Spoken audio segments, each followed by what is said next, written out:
guys, and welcome to the Watchtower Watch Reviews with your host DK, and today we are looking at a watch with the most lume you can get for under £50, €50, I even believe $50 US, and I am so confident of this claim. I really don't think there's anything that can match this watch in particular.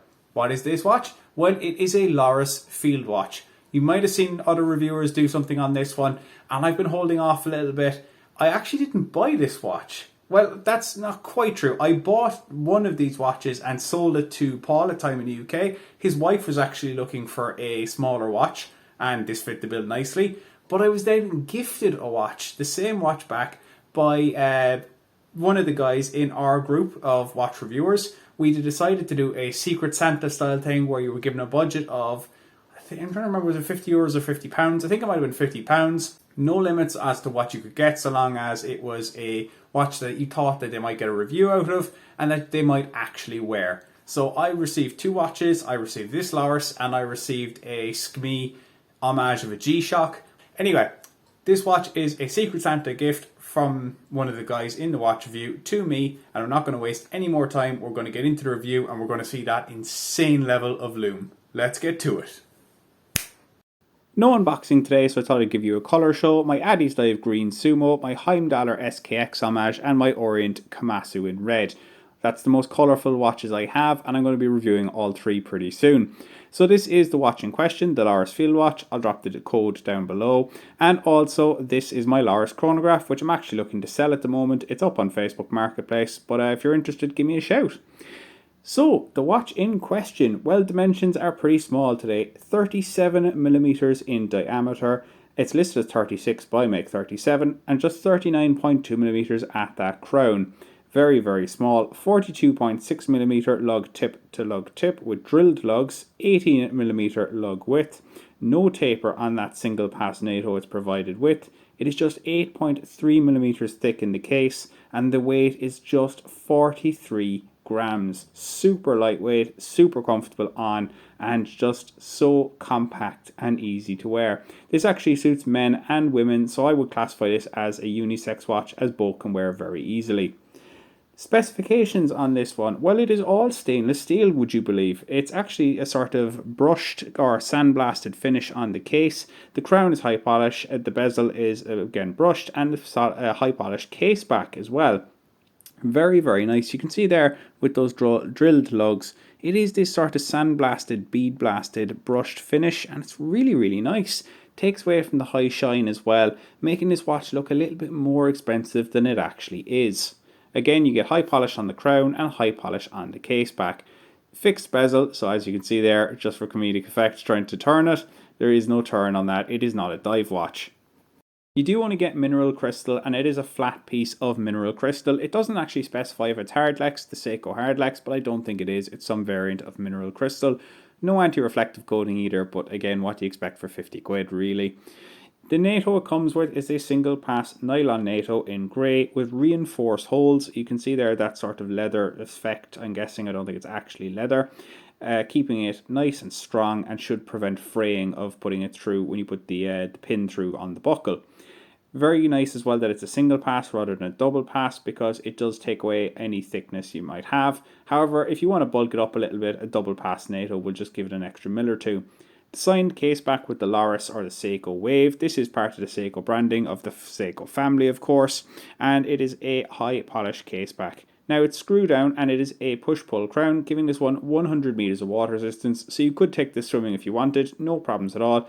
Wouldn't take it high diving, or wouldn't take it deep sea diving though, just to be safe on it. The movement inside is a Seiko quartz movement, the VJ33 with a day and date complication. Pull it out once and it allows you to adjust the date and the day. Pull it out a second time and it stops the second hand of moving like all quartzes, allowing you to adjust for the time. Macro time, and you can see there it is all printed. You can see the Lorus Sports printed there below the 12 and the 24 indicator. You've got the 12-hour clock printed around the outside with the 24-hour printed around the inside. A framed date and day wheel, which is quite nice. Everything else again printed. Lume bright, which we'll get to in a minute. 100 meters water resistant printed there above the 6 o'clock position. You can see there is a minute track printed around the outside, and not only that, that second hand actually does hit pretty much all of the indices, or at least gives a very good impression of hitting all the indices. It is of course Lume Bright, which we will go into in the Loom shot. Lume Bright is Seiko's proprietary loom. However, out on wrist you can see here, it is very comfortable. This is the standard grey NATO single pass it comes with, and it sits on my 7-inch wrist very nicely indeed. Yes, it is a small watch, there's no getting away from that fact, but I actually quite like that because I have quite a few divers and other size watches that are in the 40 to 42mm range. It's nice to wear something small. If you want to swap it out, how about a nice brown leather strap? This one is from WatchGecko. I got it as part of a multi-pack. I'll be honest, this is the only watch I've ever actually worn this on, but it really suits it. This dial is quite versatile. It suits a lot of different colour combinations, as we'll go through in the strap show here. If you want something a bit louder, how about this grey, black and orange? This is actually what I keep it on most of the time. I really like this. Something funky, something cool. I think this dial really lends itself to changing it out for different colours. However, this is a field watch, and if you want to go for a proper military aesthetic, how about this old school World War I style bun strap, giving that real field watch aesthetic. This is actually off a Timex watch I kind of liberated it from. I must review that Timex soon enough actually as well. However, if you don't want that, how about you want to celebrate 4th of July with an American inspired red, white and blue NATO strap. Very cool. As I say, this dial takes every strap colour combination. However, we are here for the Loom, and look at that. Full Loom dial, absolutely luminous, incredible. It is just like an absolute nuclear explosion of Loom. This thing is incredible. 15 minutes of footage sped up. I'll be honest, I've worn this to bed a couple of times. There is no issue with seeing this, no matter whether you sleep for 6 hours or 10 hours. This thing is going to be glowing away nice and bright whenever you wake up to look at it.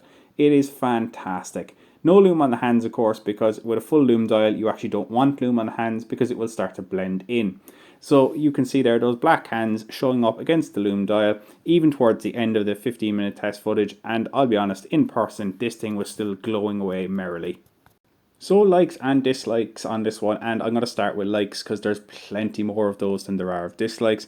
This thing is just so compact and easy to wear. It's light, it's easy to wear, you just throw it on, you forget it's there. I mean, it's just so good for any size wrist. Maybe if you have bigger wrists it might not suit you, but for me with my 7-inch wrist, I absolutely love it. Also you can see there the finish on this one, and the thickness is really good.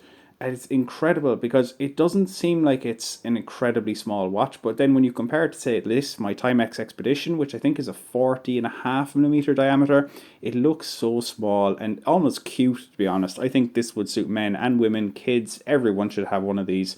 You can see it on the wrist there. I never thought something would make the Timex Expedition look big, but this actually does make it look big. This just seems so, easy and discreet to wear, and it makes the Timex look big and bulky.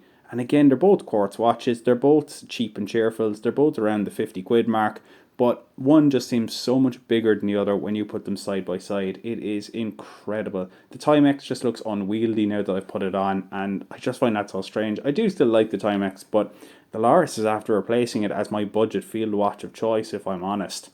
The other thing I like about it, of course, is the fact that it is worry-free. It's 50 quid, you throw it on, you don't have to worry about scratching it because the case is, of course, that sort of sandblasted finish. There's not really going to be any scuffs or anything show up too much. Mineral crystal, you can polish it out if you want to. I don't really have any scratches on this one, and if I do get scratches, I don't care because it's 50 quid and I can just get a new one. If I need to get a new one, I'll just buy a new one and that'll be it. I don't see any need to, worry about it. The fact that it's resilient, the NATO it's on is going to last quite a while. It's nice and reinforced around the pinholes. I mean, what else is there to say? It lasts, it does exactly what it's supposed to do. Also, the loom on this one, as we saw, is mental. Super bright. I don't have any full loom dials, and this one really did just sparkle and pop and glow throughout the video. Loved it. Every time I go outside and there's any sunshine, it picks up that loom, and anytime I go back inside, it's glowing away merrily. It always brings a smile to my face. The dial as well, very versatile, as you saw. I'm going to throw in a couple of pictures in a few minutes. You'll see exactly how many strap color combinations it matches with. I think it pretty much goes with everything, so you can have something for everyone. Now, what else is there? The fact that it's very legible, it's a printed dial, it's on that cream Lume Bright kind of dial with the black letters and numbers and hands, means that it's very, very easy to look at the whole time. Also, it does seem to hit all of the indices, which is pretty incredible. I mean, I just can't say too much about this one. Also, there you go, here's a quick fashion show for you. Look at all those colour combinations this thing goes with. I didn't even get to show you them all, but I just said I'd throw them in there as a quick little slideshow almost. Now, there are dislikes for this one, of course. That day function, I'm not so sure if you really need a day on a watch this small. Maybe a bigger date function would have been better. I like the fact that it's framed. I don't expect it to be colour matched at this price. That's absolutely fine. It is what it is. The other thing I'm not such a fan of is the supplied NATO. It's a bit boring. I mean, this is such a cool watch, and I just think the NATO is a little bit dull. It's a little bit safe. I took it off this one pretty quickly and threw it onto a different lot of colours, and I just think it makes this watch so much cooler. If you ask me, Timex Expedition or this Lorus, I would have to go with the Lorus. I just think this is the best budget field watch you can get. So guys, there you have it, my review of the Lorus Field Watch, the most Loom you can get for under $50, £50 or €50. I am very confident of that claim. If you know of another watch that has more Loom and better Loom on it at that price point, please leave it in the comments because I am dying to see it. If there is a watch with more Loom, I need to get it on review because to me this is an incredible value package, it really is. You get insane Loom, stainless steel, you get a sort of bead or sandblasted case, you're getting something from the Seiko family of watches, 100 meters of water resistance, all for under 50 quid, and an original design. How often can you say that on this channel as well? I mean, I deal with a lot of Homage watches and I can't see anything under 50 quid that is this cool with this much Loom. If you've liked the review, of course, feel free to like it. Comment down below if you know of a watch that has more Loom than this, or if you'd like to see more watches like this on the channel. Subscribe if you haven't already. We're at over 500 subscribers now, and we'd like to try and get to 1,000 before the end of the year. Guys, I have been your host DK. This has been the Watchtower Watch Reviews, and I will see you guys next time.